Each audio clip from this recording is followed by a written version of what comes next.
जय श्री गणेश। राधे राधे मित्रों आइए गणेश पुराण से तृतीय खंड का प्रथम अध्याय शुरू करते हैं।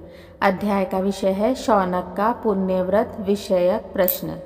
शौनक बोले, हे सूत जी, हे महाभाग, सुनते हैं कि एक बार भगवान शंकर ने भगवती पार्वती को किसी संतान दाता व्रत का उपदेश दिया था।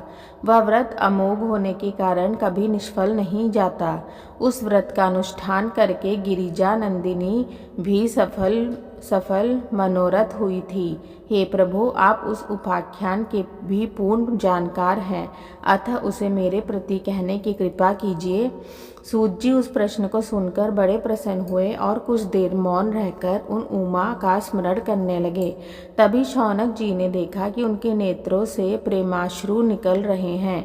सूत जी ने अपने नेत्र पोंछते हुए कहा, धन्य हो शौनक, जो बार बार भगवान के अद्भुत चरित्रों के प्रति जिज्ञासा करते हो।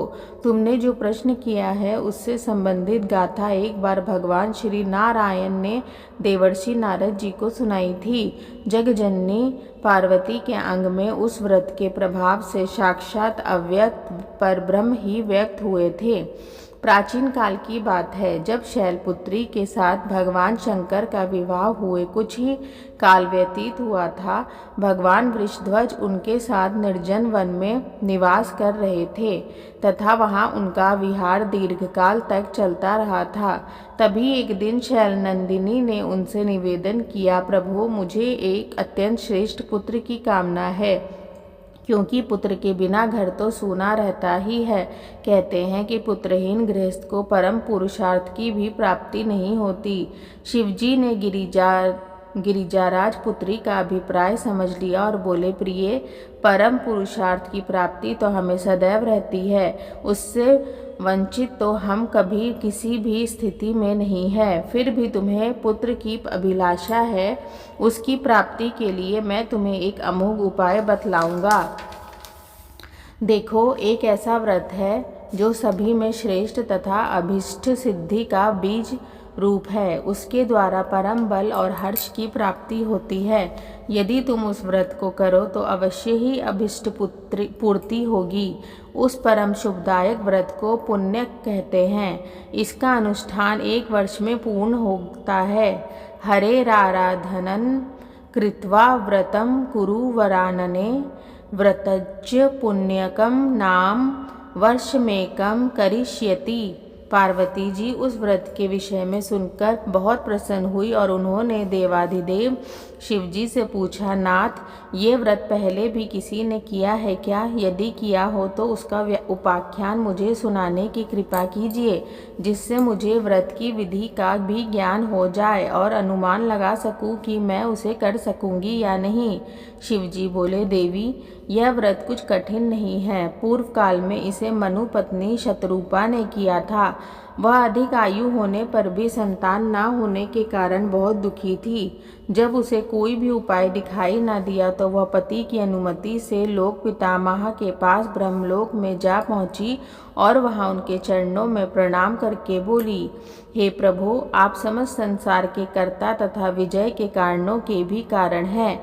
आपकी इच्छा के बिना स्वर्गोत्पत्ति नहीं हो सकती। हे दयालो, मेरी पत्नी आयु हो गई है किंतु पुत्र नहीं हुआ और पुत्र के बिना गृहस्थ जीवन सर्वथा नीरस एवं व्यर्थ ही रहता है। विद्वानों का कहना है कि पुत्रहीन दंपत्ति का जन्म एक एवं वैभव किसी भी काम का नहीं होता। यद्यपि जप तप दान धर्म का पुण्य जन्मांतर में श्रेष्ठ फल देने वाला होता है, फिर भी इस लोक और परलोक दोनों में ही सुख, प्रसन्नता और मोक्ष की प्राप्ति का साधन पुत्र ही है। हे लोक पितामह, पुत्र के द्वारा पुम नामक नरक से रक्षा होती है, इसलिए वह परलोक में भी आनंद का देने वाला कहा है। हे देव, कृपया मुझे यह बताने का कष्ट करे कि मुझे जैसे पुत्रहीन स्त्रियों को पुत्र की प्राप्ति किस उपाय से हो। हे दीन बंधो, मैं पुत्र के अभाव में अत्यंत दुखी हूँ, अतएव कोई अमोघ उपाय बताकर मेरी अभिष्ट सिद्ध कीजिए। ब्रह्मा जी मौन रहते हुए उसकी बात सुन रहे थे। उसने समझा कि पितामह कुछ उत्तर नहीं दे रहे हैं तो निराशी होती हुई बोली, प्रभु यदि कोई उपाय नहीं हुआ तो मैं पतिदेव के साथ वन में जाना ही उचित समझूंगी। उस स्थिति में हमारे लिए पृथ्वी के राज्य, वैभव, सुयश आदि की कुछ भी उपयोगिता नहीं रहेगी। इसलिए उस सब को चाहे आप स्वयं संभालें अथवा किसी अन्य को दे दें। मित्रों, इस प्रकार गणेश पुराण से तृतीय खंड का प्रथम अध्याय यहीं पर रोकते हैं।